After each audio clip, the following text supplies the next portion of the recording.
जय हिंद दोस्तों, स्वागत है आप सभी का आपके अपने YouTube चैनल जैकपुर पे। तो आज के इस वीडियो में हम लोग क्लास 11 के राजनीतिक विज्ञान यानी कि पॉलिटिकल साइंस का मॉडल प्रश्न पत्र 2025 को देखने वाले हैं।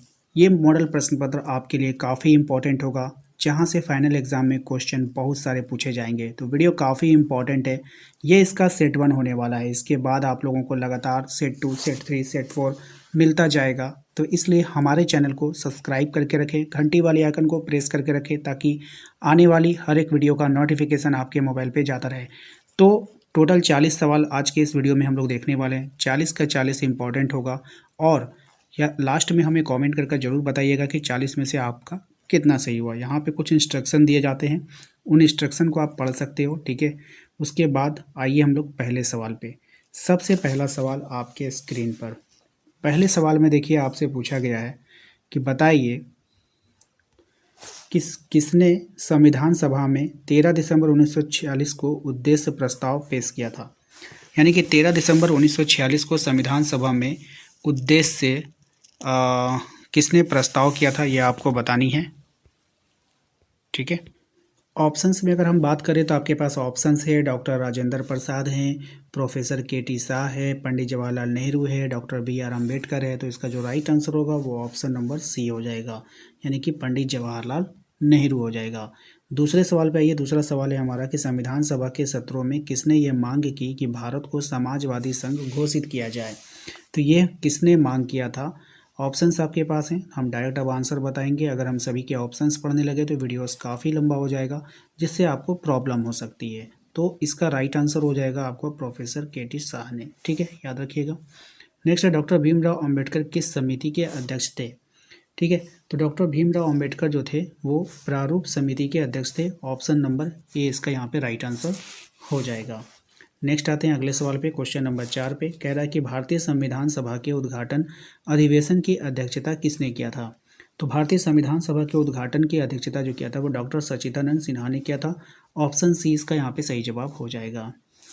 नेक्स्ट है अगला सवाल पे, भारत की संविधान सभा का प्रथम अधिवेशन कब शुरू हुआ था।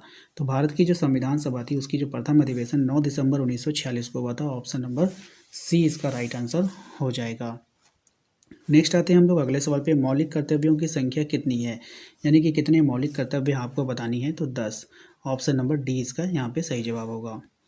नेक्स्ट आते हैं हम लोग अगले सवाल पे। क्वेश्चन नंबर 7, वर्तमान में भारतीय नागरिकों को कितने मौलिक अधिकार प्राप्त हैं। तो वर्तमान में भारतीय नागरिकों को जो है 6 मौलिक अधिकार प्राप्त हैं, याद रखना है, ठीक है।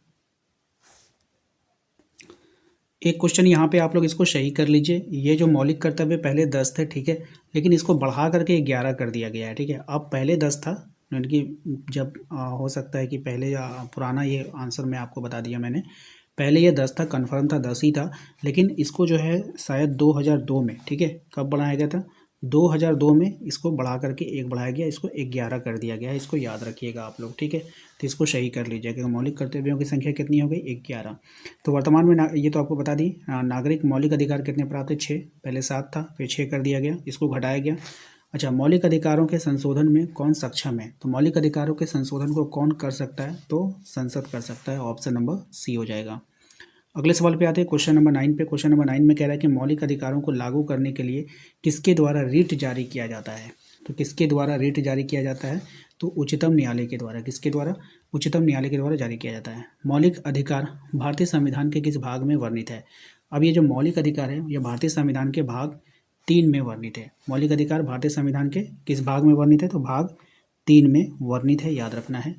तो ये भाग 3 में तो है, ये तो कन्फर्म हो गया, भाग 3 में है, ये कन्फर्म है। लेकिन अगर आपसे पूछ ले एग्जाम में कि किस अनुच्छेद में, अगर आपसे अनुच्छेद पूछ ले तो अनुच्छेद 12 से 35 कितना हो जाएगा, अनुच्छेद 12 से 35 याद रखिएगा। भाग 3 में है, मौलिक अधिकार भारतीय संविधान के भाग 3 में है, और कहाँ से कहाँ तक है, तो अनुच्छेद 12 से 35 तक है। इसको याद रखना है आप सभी को। राजनीतिक दलों को कौन मान्यता देता है। तो राजनीतिक दल जो होते हैं उसको मान्यता देता है निर्वाचन आयोग। जो निर्वाचन आयोग होता है, जो वोट करवाता है ना, तो वही उसको क्या देता है, मान्यता देता है। महिलाओं को सबसे पहले मताधिकार किस देश ने दिया था। ऑस्ट्रेलिया, न्यूजीलैंड है, ब्रिटेन है, अमेरिका है। तो किसने दिया था, तो न्यूजीलैंड ने दिया था। ऑप्शन नंबर बी हो जाएगा। व्यावसायिक प्रतिनिधित्व का सबसे बड़ा समर्थक कौन है। तो व्यावसायिक प्रतिनिधित्व का सबसे बड़ा जो समर्थक है वो हो जाएगा GDH कोल। Option number D. ठीक है। नेक्स्ट आते हैं हम लोग अगले सवाल पे, क्वेश्चन नंबर 14 पे, कि किसने राजनीतिक क्षेत्र में महिला प्रतिनिधित्व को उचित माना। तो किसने माना था, ये J.S. मिल ने माना था, option number D. Question number आते हैं 15 पे, संविधान के किस धारा के अंतर्गत निर्वाचन आयोग का गठन किया गया था। तो कौन सी धारा के अंतर्गत निर्वाचन आयोग का गठन किया गया था, तो अनुच्छेद 324 के तहत, ठीक है। अगला सवाल है क्वेश्चन नंबर 16 है, राष्ट्रपति राज्यसभा में कितने सदस्य मनोनीत करता है। तो राष्ट्रपति जो होता है वो राज्यसभा में जो सदस्य को मनोनीत करता है वो 12 सदस्यों को मनोनीत करता है, ऑप्शन नंबर ए हो जाएगा। अगले सवाल पे आते हैं, क्वेश्चन नंबर 17 में, भारत के राष्ट्रपति का चुनाव कितने वर्षों के लिए होता है। तो भारत के जो राष्ट्रपति का जो चुनाव होता है वो 5 वर्षों के लिए होता है, सबको पता है। नेक्स्ट आते हैं हम लोग अगले सवाल पे, राष्ट्रपति बनने के लिए न्यूनतम आयु क्या होनी चाहिए। तो राष्ट्रपति बनने के लिए जो न्यूनतम आयु होनी चाहिए वो 35 वर्ष होनी चाहिए, ऑप्शन नंबर सी इसका राइट आंसर होगा। नेक्स्ट आते हैं हम लोग अपने अगले सवाल पे, कहा जा रहा है आपसे कि कितने एंग्लो इंडियन सदस्यों को राष्ट्रपति लोकसभा में उचित प्रतिनिधित्व देने के लिए मनोनीत कर सकता है। तो कितने सदस्यों को कर सकता है, तो 2 को। कितने कर सकता है, 2 को कर सकता है, ठीक है। आइए अगले सवाल पे आते हैं। अगला सवाल है हमारा, किस अनुच्छेद, ठीक है, क्वेश्चन नंबर आते हैं हम लोग 20 में, किस अनुच्छेद के अंतर्गत राज्यों में राष्ट्रपति शासन लागू किया जाता है।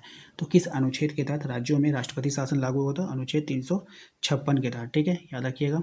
नेक्स्ट आते हैं हम लोग, लोकसभा अध्यक्ष अपना त्यागपत्र किसको दे देता है। तो लोकसभा अध्यक्ष जो है अपना त्यागपत्र देता है, ये देगा आपका लोकसभा उपाध्यक्ष को। किसको देगा, लोकसभा उपाध्यक्ष को देगा। लोकसभा में बहुमत वाले दल का नेता कौन होता है। तो लोकसभा में बहुमत वाले दल का जो नेता होता है वो प्रधानमंत्री होता है, ऑप्शन नंबर सी इसका यहाँ पे राइट आंसर हो जाएगा।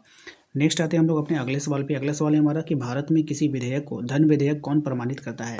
तो भारत में किसी विधेयक को धन विधेयक जो प्रमाणित करेगा वो करेगा आपका लोकसभा अध्यक्ष, ऑप्शन नंबर सी हो जाएगा इसका राइट आंसर।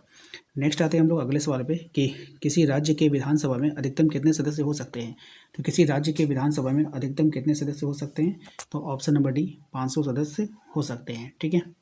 चलिए अगले सवाल पे आते हैं। अगला सवाल है हमारा क्वेश्चन नंबर 25 में, किसी राज्य के विधानसभा के सदस्यों की न्यूनतम संख्या कितनी हो सकती है। तो किसी राज्य के विधानसभा के सदस्यों की जो न्यूनतम संख्या है वो हो सकती है यहाँ पर 60। कितनी हो सकती है, 60, ऑप्शन नंबर सी हो जाएगा राइट आंसर। आइए अगले सवाल पे आते हैं कि भारत में न्यायपालिका क्या है। तो भारत में जो न्यायपालिका होती है वो जो होती है आपका स्वतंत्र होती है। कैसी होती है, स्वतंत्र होती है, ठीक है, याद रखिएगा। न्यायपालिका का कार्य क्या होता है, तो न्यायपालिका का जो कार्य होता है वो होता है कानून के क्रियान्वयन करना, यानी कि कानून को लागू करवाना, ठीक है। चलिए अगले सवाल पे आते हैं, क्वेश्चन नंबर 28 पे। कह रहा आपसे सर्वोच्च न्यायालय के न्यायाधीशों की अवकाश आयु को बढ़ाने का अधिकार किसके पास है। यानी कि उसकी जो रिटायरमेंट की जो छोड़ है उसको बढ़ाने का जो अधिकार है वो किसके पास है, तो संसद के पास है, ठीक है। किसके अनुसार संघ शासन का अर्थ कमजोर शासन है। किसके अनुसार, यानी किसने कहा था, तो ये जो हो जाएगा राइट आंसर A.V. डाइसी ने। किसने कहा था, A.V. डाइसी ने, याद रखिएगा, ठीक है। आइए अगले सवाल पे आते हैं। क्वेश्चन नंबर 30 पे देखिए, निम्न में से कौन समवर्ती सूची का विषय है। तो समवर्ती सूची का यहाँ पे जो विषय है वो है विवाह और तलाक। क्या हो जाएगा, विवाह और तलाक, ठीक है। आइए अगले सवाल पे आते हैं। क्वेश्चन नंबर 31 पे कहा जा रहा है आपसे सिक्किम का किस वर्ष भारतीय संघ में विलय हुआ था। यानी सिक्किम को किस वर्ष जो है भारतीय संघ में शामिल किया गया था, ये आपको बतानी है। तो 1975 में, ठीक है। नेक्स्ट आते हैं हम लोग, पंचायतों के चुनाव कितने वर्षों में होता है। तो पंचायत का जो चुनाव होता है वो कितने वर्षों में होगा, तो 5 वर्षों में होगा। भारत में नगरीय शासन का अस्तित्व कब से है। तो भारत में जो नगरीय शासन है वो कब से चल रहा है, तो 1883 से चल रहा है, ऑप्शन नंबर सी इसका राइट आंसर हो जाएगा। नेक्स्ट आते हैं हम लोग अपने अगले सवाल पे कि निम्न में से किस राज्य में पंचायती राज की व्यवस्था नहीं है। तो कौन से राज्य में पंचायती राज व्यवस्था नहीं है, तो मेघालय, मिजोरम, नागालैंड, तो इनमें से सभी इसका यहाँ पे राइट आंसर हो जाएगा, ठीक है। आइए नेक्स्ट अगले सवाल पे आते हैं कि संविधान के, ठीक है, संविधान के यहाँ पे देखिएगा, संविधान को एक पवित्र दस्तावेज किसने कहा था। तो संविधान को एक पवित्र दस्तावेज कहा था डॉक्टर B.R. अम्बेडकर ने, ऑप्शन नंबर सी इसका यहाँ पे राइट आंसर हो जाएगा। नेक्स्ट आते हैं हम लोग अगले सवाल पे, क्वेश्चन नंबर 36 पे आइए, किसने कहा कि इस संविधान सभा ने इस संविधान पर अंतिम मत्ता व त्रुटिहीनता की मुहर नहीं लगाई है। तो ये बात किसने कहा था, तो ये कहा था डॉक्टर B.R. अम्बेडकर ने, ऑप्शन नंबर 20 का यहाँ पे राइट आंसर हो जाएगा। नेक्स्ट आते हैं, भारतीय संविधान भारत को वर्णित करता है। तो जो भारतीय संविधान है वो भारत को वर्णित करता है राज्यों के संघ के रूप में, ठीक है, ऑप्शन नंबर डी। नेक्स्ट आते हैं, भारतीय संविधान का निम्न में से कौन गांधीवादी सूत्र है। तो कौन यहाँ पे गांधीवादी सूत्र हो जाएगा, ये हो जाएगा आपका पंचायतों का गठन, कुटीर उद्योगों का विकास, अस्पृश्यता का निषेध, तो इनमें से सभी, ठीक है, ये गांधीवादी विचारधारा से प्रेरित है। नेक्स्ट आते हैं हम लोग अगले सवाल पे कि भारतीय संविधान का आधारभूत दर्शन क्या है। तो भारतीय संविधान का जो आधारभूत दर्शन है वो लोकतांत्रिक समाजवाद, ठीक है, ऑप्शन नंबर बी हो जाएगा। नेक्स्ट आते हैं अगले सवाल पे कि निम्न में से किस देश का संविधान जनवादी दर्शन पर आधारित है। ठीक है, तो ये हो जाएगा आपका ब्रिटेन है, अमेरिका है, फ्रांस है और इनमें से सभी है। तो इसका जो राइट आंसर हो जाएगा वो हो जाएगा इनमें से सभी, ऑप्शन नंबर डी हो जाएगा। तो आशा करते हैं कि आप लोगों को आज का ये वीडियो पसंद आया होगा। तो वीडियो कैसा लगा हमें कमेंट करके जरूर बताइएगा, और 40 में से आपने कितना सही किया है वो भी हमें कमेंट करके बताइएगा। और चैनल पे पहली बार आए तो सब्सक्राइब करके घंटी वाले आइकन को जरूर प्रेस कीजिए, ताकि आने वाली हर एक वीडियो का नोटिफिकेशन आपके मोबाइल पर जाता रहे। मिलते हैं नेक्स्ट अगले वीडियो में। Thank you.